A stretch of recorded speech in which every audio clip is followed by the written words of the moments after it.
सभी विद्यार्थियों का भौतिक विज्ञान की ऑनलाइन क्लास में एक बार पुनः स्वागत और अभिनंदन।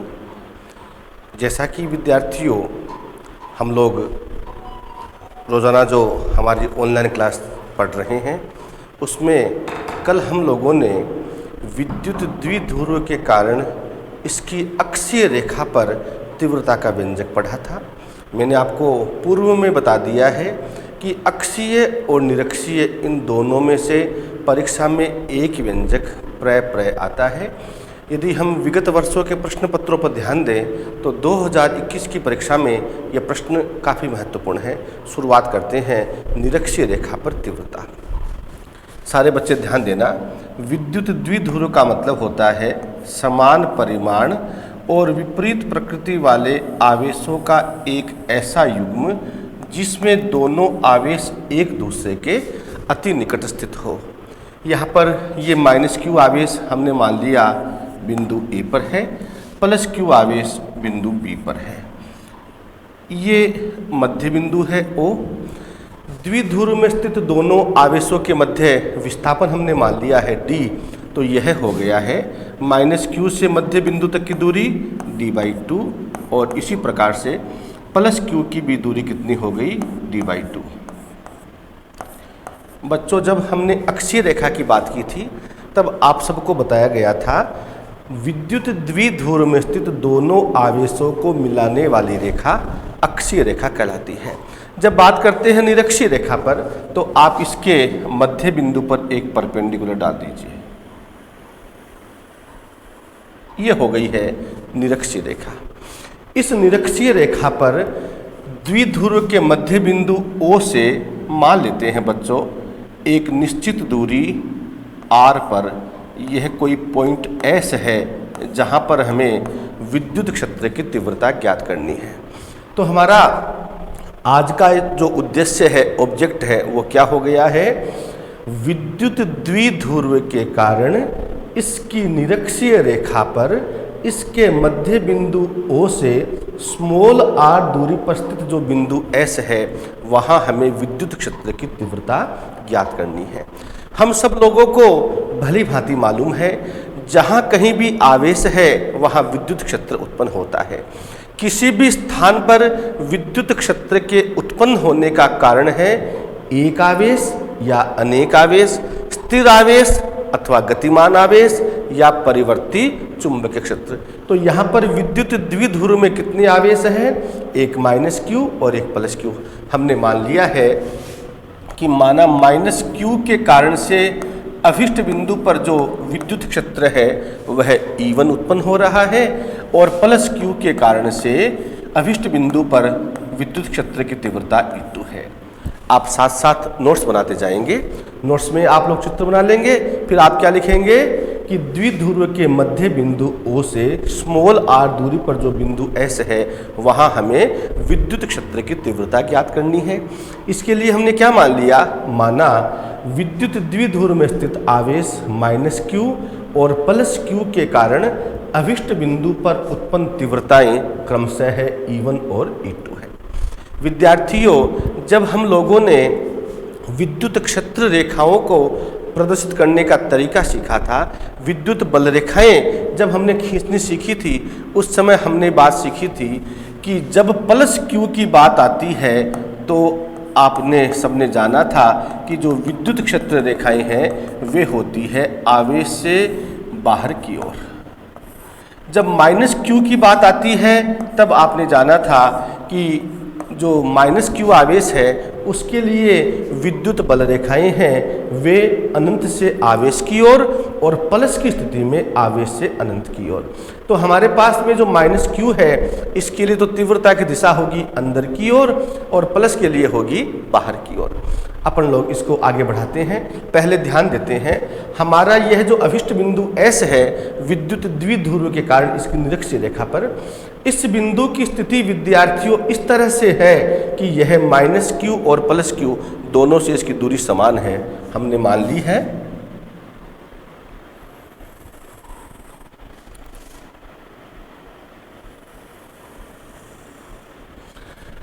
माइनस क्यू से भी दूरी इसकी एल है और प्लस क्यू से दूरी भी इसकी एल है। हम लोगों ने 9वीं 10वीं में गणित में ये बात भली भांति समझ रखी है। इस S की माइनस क्यू और प्लस क्यू से दूरी समान है। इसका मतलब S को माइनस क्यू से मिलाने वाली रेखा यदि क्षैतिज के साथ में थीटा कोण बना रही है तो S को प्लस क्यू से मिलाने वाली रेखा भी क्षैतिज के साथ में कितना कोण बनाएगी? थीटा कोण बनाएगी। अब बात आती है कि इस बिंदु S पर माइनस क्यू के कारण से कितनी तीव्रता मानी है हमने? E1। माइनस के लिए जो तीव्रता की दिशा है, जो विद्युत बल रेखाएं हैं, वे होती है बच्चों अनंत से आवेश की ओर। तो आप कह सकते हैं यह हो गई है E1 की डायरेक्शन। E2 डायरेक्शन किधर होगी? E2 किसके कारण से है? प्लस क्यू के कारण से। प्लस क्यू के कारण से उत्पन्न जो विद्युत क्षेत्र है उसकी दिशा होती है बच्चों आवेश से अनंत की ओर। तो यह E2 की डायरेक्शन हो गई है, यह हो गई है E2 की डायरेक्शन। समझ में आ रही बात सब लोगों के? अब इसको आगे बढ़ाते हैं।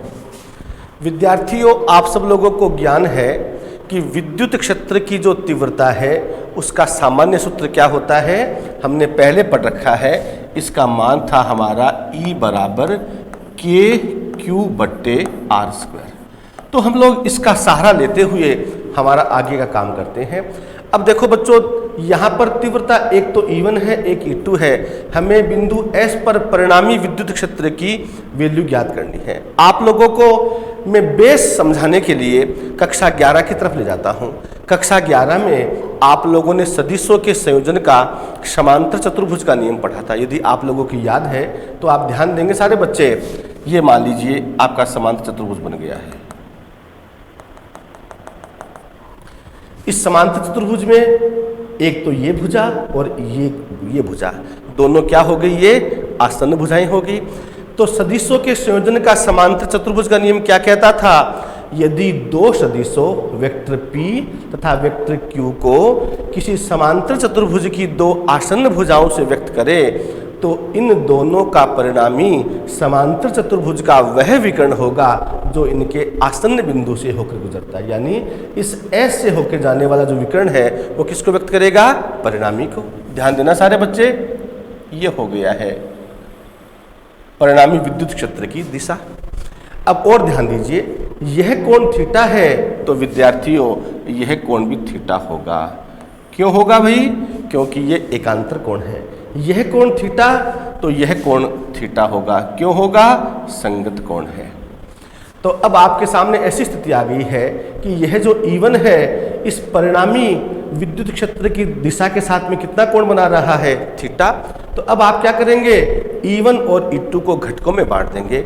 घटकों में बांटने से पूर्व, यहाँ तक तो समझ में आ गया। अपन लोग सभी क्या करेंगे? पहले E1 का मान निकालेंगे, E2 का मान निकालेंगे। ध्यान देना, तीव्रता का मान कितना होता है? KQ/R²। तो आप बोलेंगे माइनस Q के कारण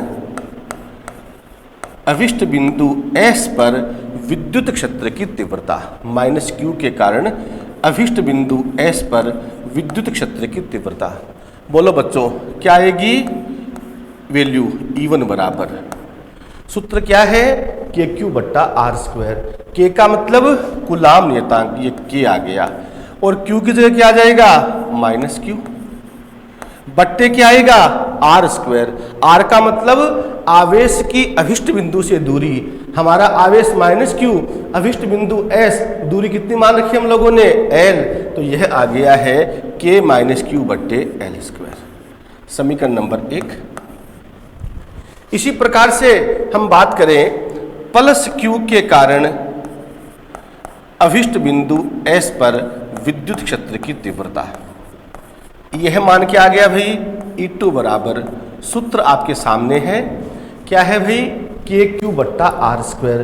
तो यह क्या आ जाएगा? KQ बट्टे दूरी का वर्ग प्लस Q की अभिष्ट बिंदु से दूरी कितनी है? L। तो यहाँ पर क्या आ जाएगा? KQ/L²। समीकरण नंबर 2। हम सब लोगों ने गणित में एक बात पढ़ रखी है, चाहे राशि माइनस हो चाहे प्लस हो, उन दोनों का मापांक क्या होता है? हमेशा प्लस ही होता है। इसका मतलब आप लोग कह सकते हैं मॉडुलस ऑफ इवन, इवन का मॉडुलस किसके बराबर होगा? माइनस का निशान हट जाएगा, KQ/L²। मॉडुलस ऑफ E2 ये भी क्या होगा? आप लोग देख रहे हैं KQ/L², यानी E1 और E2 दोनों परिमाण में क्या हो गए? समान हो गए। और मान कितना आ गया? KQ/L²।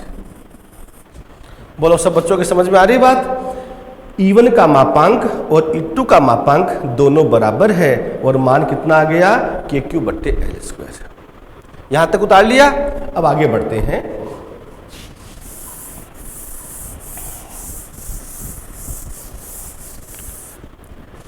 अब आप लोग क्या करेंगे? E1 और E2 इन दोनों को घटकों में बांट दीजिए। पहले E1 का नंबर लेते हैं। E1 इसके साथ में कितना कोण बना रहा है? इसको कोई नाम दे दिया आपने, ये P नाम दे दिया। SP के साथ में कितना कोण बना रहा है? थीटा। तो आप बोलेंगे इस E1 का SP की दिशा में घटक, बोलो क्या आ गया? E1 cos theta.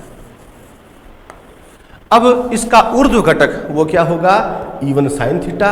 इससे 90 डिग्री कोण पर नीचे की ओर यह आ गया है E1 sin थीटा। इसी प्रकार से बात करते हैं E2 की। ये E2 SP के साथ में कितना कोण बना रहा है? थीटा। तो SP की दिशा में इसका घटक भी क्या हो जाएगा? E2 cos theta. और ऊर्ध्व घटक आ गया 90 डिग्री कोण पर, यह आ गया है ऊपर की ओर। इसको कह दिया आपने E2 sin थीटा। अभी हम सब लोगों ने जो बात पढ़ी है उसके मुताबिक हमारा यह कॉन्सेप्ट क्लियर हो गया है कि E1 और E2 दोनों परिमाण में क्या है? समान। जब हमने इनको घटकों में बांट दिया है, घटकों में बांटने के बाद में बच्चों हमारे पास में एक अलग तस्वीर आ गई। क्या तस्वीर आ गई? E1 cos थीटा और E2 cos थीटा समान परिमाण के किंतु एक ही दिशा में। E1 sin थीटा और E2 sin थीटा समान परिमाण विपरीत दिशा और एक ही रेखा पर। तो समान परिमाण विपरीत दिशा और सरेखीय होने के कारण से ये दोनों एक दूसरे को क्या कर देंगे? निरस्त। तो हम सब लोग क्या बोलेंगे यहाँ पर? आप लोग नोट्स में क्या लिखेंगे?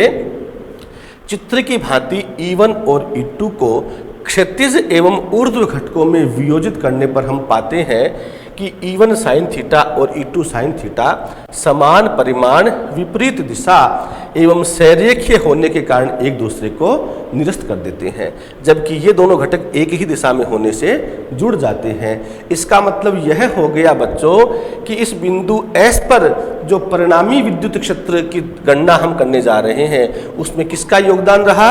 E1 cos थीटा और E2 cos थीटा का। तो हम बोलेंगे अतः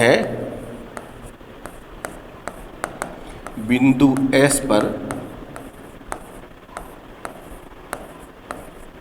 परिणामी विद्युत क्षेत्र की तीव्रता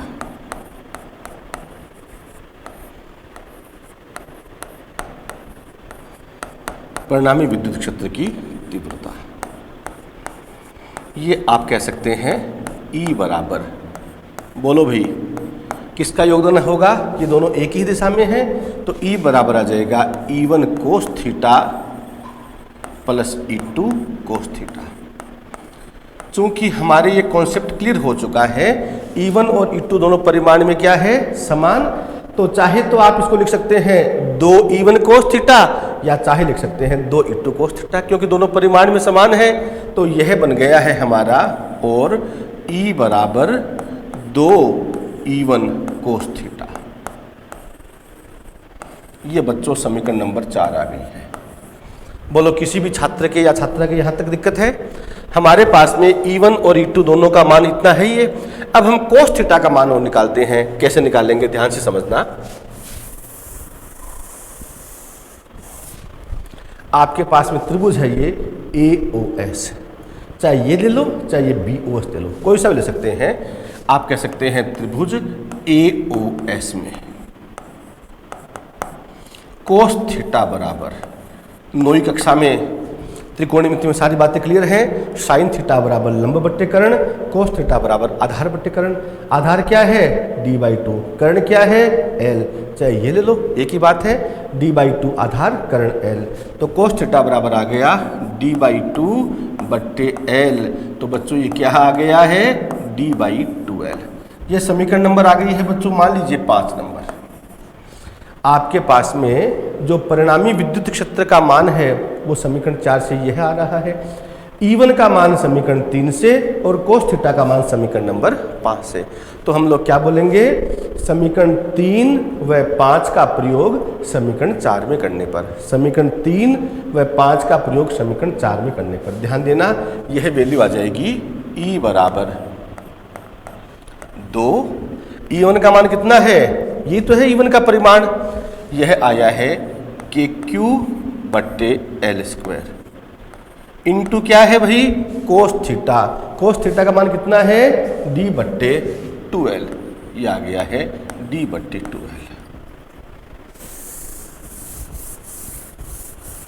अब यहां पर जो राशि कट रही है उसको काट दीजिए, 2 से 2 कैंसिल हो गया। हमारे पास में आ गया है E बराबर KQD बट्टे l की पावर 3। यह हमारी बच्चों समीकरण नंबर आ गई है 6 नंबर। अब कई बार क्या होता है, हम लोग जल्दबाजी कर लेते हैं, हम सोचते हैं कि ई का मान तो आ गया, काम पूरा हो गया। चूंकि 4 नंबर का प्रश्न आता है, हम लोगों ने जब शुरुआत की थी तो हमने क्या बोला था कि हमारा जो अभिष्ट बिंदु है वह द्विध्रुव के मध्य बिंदु से स्मॉल r दूरी पर है। इसका मतलब जब तक हम ई के मान को r के टर्म में नहीं लाते हैं तब तक हमारा मिशन अधूरा है। तो इसको हमें r के टर्म में लाना है। r के टर्म में लाने के लिए एक ही तरीका है, हमारे पास त्रिभुज है AOS या BOS।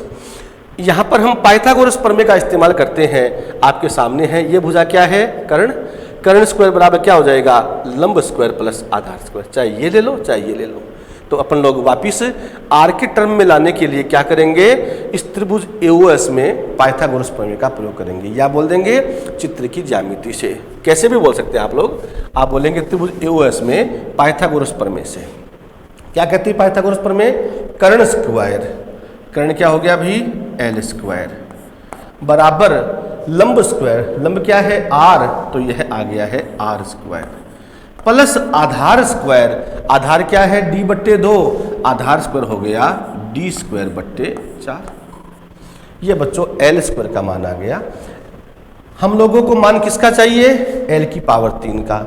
तो l की पावर 3 कब आएगी, जब l² के साथ में l गुणा में और हो। तो आप l का मान और निकाल लीजिए, l² बराबर इतना, इसका मतलब l बराबर, देखो बच्चों सामान्य सी बात है, हम लोग बोलते हैं जैसे अक्ष स्क्वायर है, इसका वर्गमूल लेते हैं तो हम क्या बोलते हैं, अक्ष² का वर्गमूल का मतलब पावर आधी। l² से अपन लोग l निकाल रहे हैं, इसका मतलब l² बराबर इतना, तो l बराबर इसका अंडर रूट का मतलब हो गया इसकी पावर आधी, r² प्लस d²/4 की पावर आधी। यहाँ पर पावर कितनी है 1, ये l² का मान, ये l का मान, दोनों को गुणा कर दिया तो किसकी वैल्यू आ गई l की पावर 3 की। तो यहाँ पर आ जाएगा, ये ध्यान देना सारे बच्चे, यह आ जाएगा l की पावर 3 बराबर, दाईं साइड में आइए, दाईं साइड में कोष्टक में राशि दोनों में समान है, यहाँ पर पावर 1, यहाँ पर पावर हाफ, पावर जुड़ती है तो एक में आप आधा जोड़ देंगे, एक सही 1/2 यानी 3/2। तो l की पावर 3 बराबर क्या आ गया r² प्लस d²/4, इसकी पावर हो गई है 3/2। इसको समीकरण नंबर आप दे दीजिए 7 नंबर। अब क्या करेंगे आप लोग, समीकरण 7 से जो l की पावर 3 का मान है वो कहाँ रख देंगे, समीकरण नंबर 6 में। तो आप लोग अपनी कॉपी में नोट कीजिए, आप बोलेंगे समीकरण 7 का प्रयोग समीकरण 6 में करने पर यह वैल्यू आ जाएगी E बराबर KQD बट्टे l की पावर 3। l की पावर 3 का मतलब आ गया है r² प्लस d²/4 की पावर 3/2। ये बच्चों समीकरण नंबर 8 आ गई है। अब हम सब लोगों को यह बात भली भांति मालूम है कि विद्युत द्विध्रुव में स्थित दोनों आवेशों के मध्य विस्थापन बहुत ही कम होता है। तो आप यहाँ पर देख रहे हैं कि -q और +q इनके मध्य विस्थापन बहुत ही अल्प है, तो d/2 तो और भी अल्प हो गया। और जो अभिष्ट बिंदु आपका S है उसकी मध्य बिंदु से दूरी कितनी है, r। तो हम क्या बोलेंगे, r का मान d/2 से बहुत ही ज़्यादा है, या क्या बोल देंगे, या बोल देंगे हम लोग d/2 का मान r की तुलना में बहुत ही छोटा है। जब d/2 का मान r की तुलना में बहुत ही छोटा है, इसका मतलब इसके स्क्वायर का मान भी इसके स्क्वायर की तुलना में बहुत छोटा होगा। आप कह सकते हैं और d²/4 is very less than r⁴ d²/4 का मान r² की तुलना में नगण्य है, बहुत छोटा है। तो आप बोल देंगे d²/4 को r² की तुलना में नगण्य मानकर छोड़ा जा सकता है। समझ रहे हो बात? आपको ये पद लिखना पड़ेगा, आपको कहना पड़ेगा r का मान d/2 से बहुत ही छोटा है, अतः d²/4 को r² की तुलना में नगण्य मानकर छोड़ सकते हैं। तो यहाँ पर अब समीकरण नंबर 8 में पुनः आ जाइए आप लोग। यह आ जाएगा E बराबर KQD। आप लोगों को क्या करना है, d²/4 को r² की तुलना में नगण्य मान के छोड़ना है। तो क्या पद रह गया, r², पावर कितनी रहेगी पूरे कोष्टक की, 3/2, 2 से 2 कैंसिल हो जाएगा, r⁴ आ जाएगा। E बराबर आ गया है KQD/r⁴। अब आप लोगों को जानकारी है, जब हमने विद्युत द्विध्रुव का टॉपिक पढ़ा था उस समय मैंने आपको जानकारी दी थी, विद्युत द्विध्रुव में स्थित आवेश का परिमाण Q और आवेशों के मध्य विस्थापन के गुणनफल को क्या बोलते हैं, विद्युत द्विध्रुव आघूर्ण। तो QD का मतलब क्या हो गया भाई, विद्युत द्विध्रुव आघूर्ण। यहाँ पर ये आ गया है वेक्टर P। आप इसको वेक्टर फॉर्म में लिख दीजिए। आप लोग इसको वेक्टर फॉर्म में लिखेंगे तो यहाँ पर क्या आ जाएगा, बाएं पक्ष में तो वेक्टर E और दाएं पक्ष में आ जाएगा ये K, इसकी जगह आ गया वेक्टर P/r⁴। यह बच्चों विद्युत द्विध्रुव के कारण इसकी निरक्षीय रेखा पर विद्युत क्षेत्र की तीव्रता का मान आ गया है।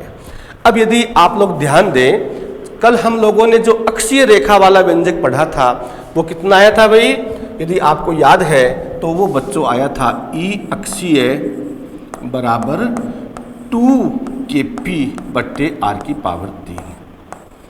यदि हम इन दोनों की तुलना करें तो हमारे बात स्वतः स्पष्ट हो जाती है कि यदि लघु विद्युत द्विध्रुव हो, दूरियां समान रहे, तो अक्षीय रेखा पर तीव्रता का मान निरक्षीय की तुलना में 2 गुना होता है। या कह सकते हैं लघु विद्युत द्विध्रुव के लिए दूरी यदि समान रखी जाती है तो निरक्षीय रेखा पर विद्युत क्षेत्र की तीव्रता का मान अक्षीय की तुलना में आधा होता है।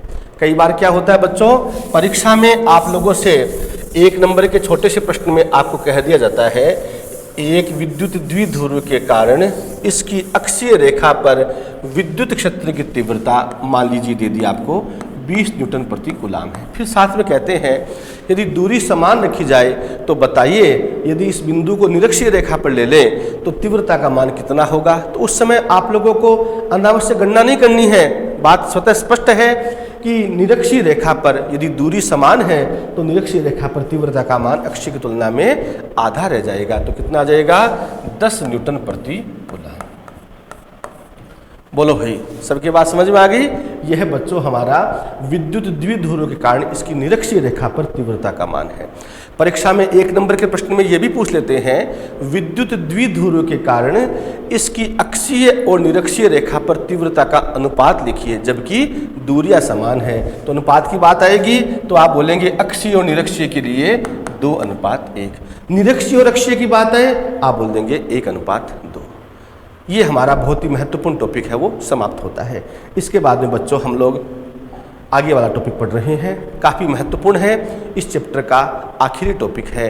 हेडिंग डालिए आप लोग, एक समान विद्युत क्षेत्र में स्थित विद्युत द्विध्रुव का व्यवहार एवं बल आघूर्ण।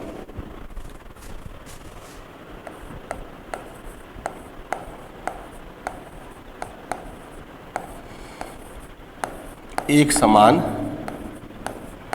विद्युत क्षेत्र में विद्युत द्विध्रुव का व्यवहार एवं बल आघूर्ण।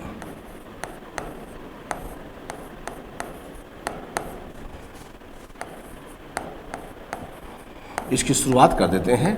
इस टॉपिक को हम लोग कल समाप्त करेंगे और कल ही इसके जो न्यूमेरिकल प्रॉब्लम है उन पर भी हम चर्चा करेंगे।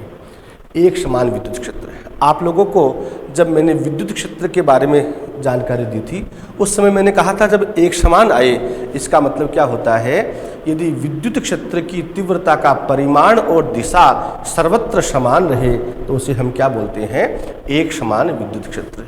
तो बच्चों यह किसी स्थान पर एक समान विद्युत क्षेत्र को प्रदर्शित करने हेतु खींची जाने वाली विद्युत क्षेत्र रेखाएं हैं, या जिसको बोल दीजिए आप लोग विद्युत बल रेखाएं हैं। ये किसको दर्शा रही है, एक समान विद्युत क्षेत्र को। इस एक समान विद्युत क्षेत्र में प्यारे विद्यार्थियों एक विद्युत द्विध्रुव स्थित है। ये मान लिया आपने, यह विद्युत द्विध्रुव स्थित है। यह तो हो गया है -Q और यह हो गया है +Q। -Q कहाँ पर मान लिया, बिंदु A पर। +Q कहाँ पर मान लिया, बिंदु B पर।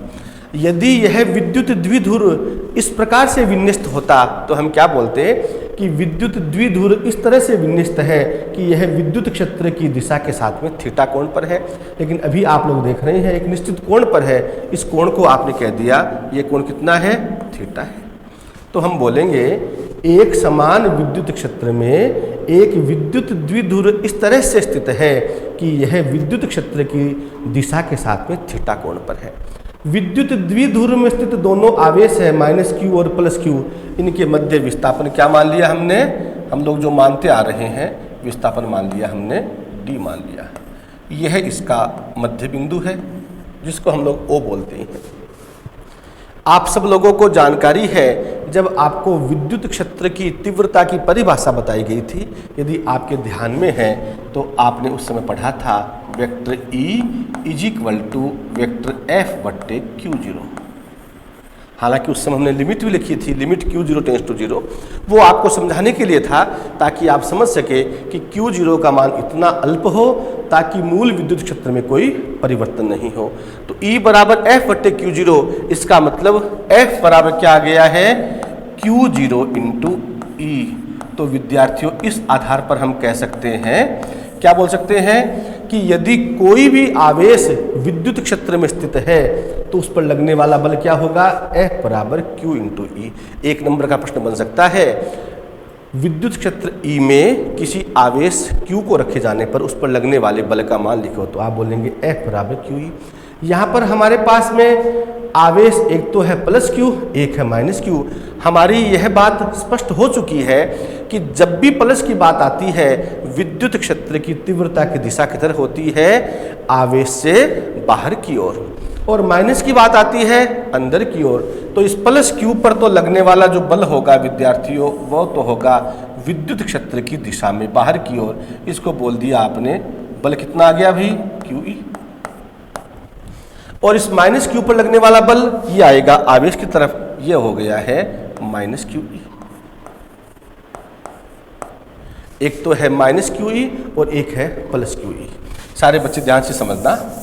तो आप लोगों का जो नोट्स में लिखने का तरीका होगा वो क्या होगा, एक समान विद्युत क्षेत्र E में एक विद्युत द्विध्रुव इस तरह से स्थित है कि विद्युत द्विध्रुव की अक्ष विद्युत क्षेत्र के साथ में थीटा कोण पर है। विद्युत क्षेत्र E के कारण विद्युत द्विध्रुव में स्थित दोनों आवेशों -Q और +Q पर चित्र की भांति बल कार्य करते हैं। प्लस पर तो हो गया QE, माइनस पर हो गया माइनस QE। हमारी जो स्थिति पहले से समझी हुई है, प्लस के लिए जो तीव्रता की दिशा है वो बाहर की ओर और माइनस के लिए अंदर की ओर। इसका मतलब बच्चों हम लोग ये जाने कि इस एक समान विद्युत क्षेत्र में विद्युत द्विध्रुव पर जो कार्यकारी परिणामी बल है उसका मान कितना होगा। ध्यान से समझिए, आप बोलेंगे एक समान, ये की लाइन सेम है, एक समान विद्युत क्षेत्र में विद्युत द्विध्रुव पर कार्यकारी परिणामी बल। एक समान विद्युत क्षेत्र में विद्युत द्विध्रुव पर कार्यकारी परिणामी बल। परिणामी बल कितना हो जाएगा भाई, जो बल है उन सब का योग। एक बल तो है माइनस QE और एक बल है प्लस QE। तो F बराबर क्या हो गया, माइनस QE प्लस QE, एक प्लस और एक माइनस, तो F बराबर क्या आ गया, 0। इसका मतलब एक बहुत ही महत्वपूर्ण निष्कर्ष आ गया है कि एक समान विद्युत क्षेत्र में जब विद्युत द्विध्रुव को रखा जाता है तो उस पर लगने वाला परिणामी बल कितना हो गया, 0।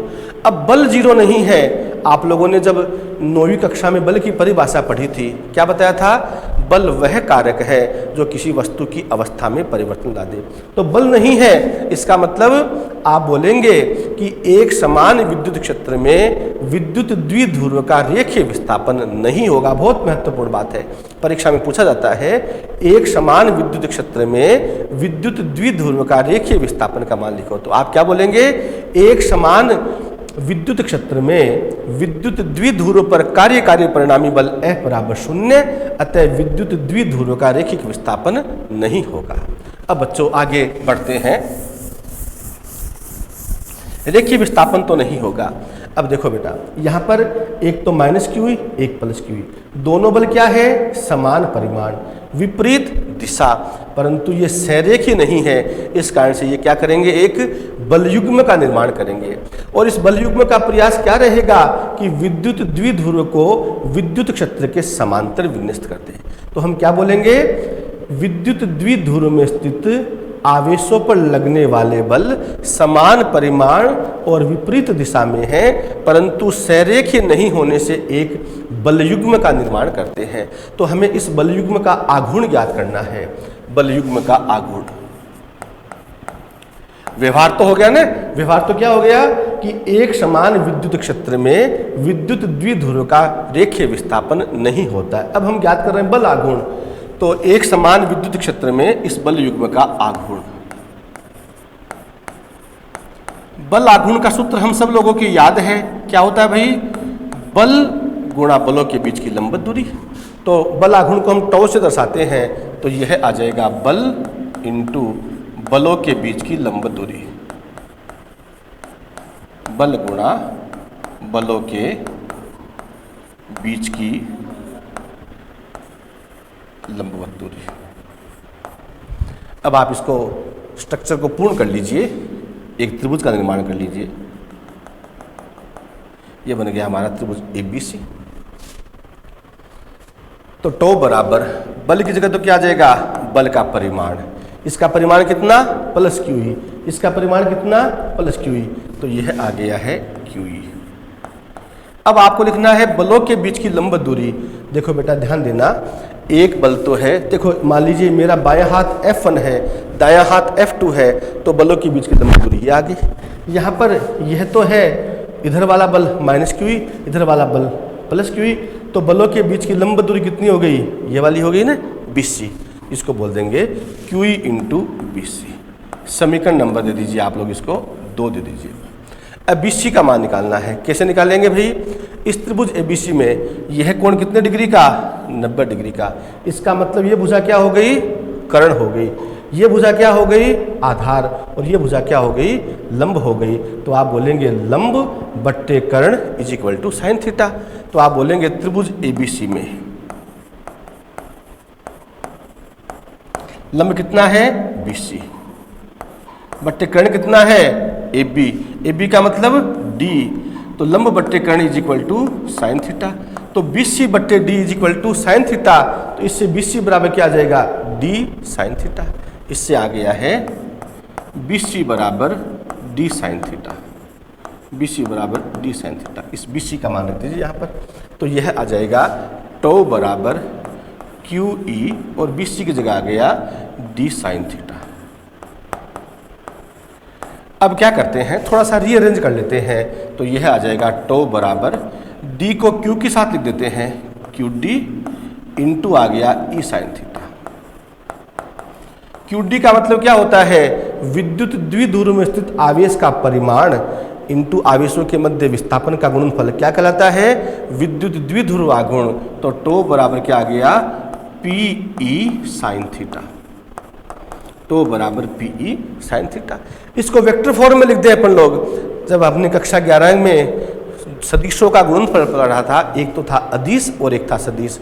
ए डॉट बी बराबर ए बी कोस थीटा।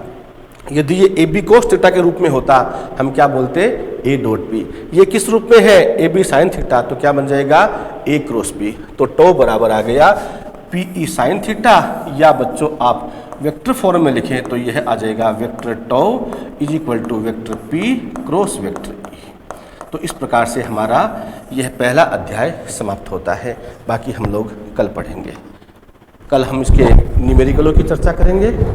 इसके अलावा अन्य जो हमारे महत्वपूर्ण टॉपिक इस चैप्टर में चर्चा दोबारा से करनी है, उनको भी हम लोग पढ़ने का प्रयास करेंगे। धन्यवाद।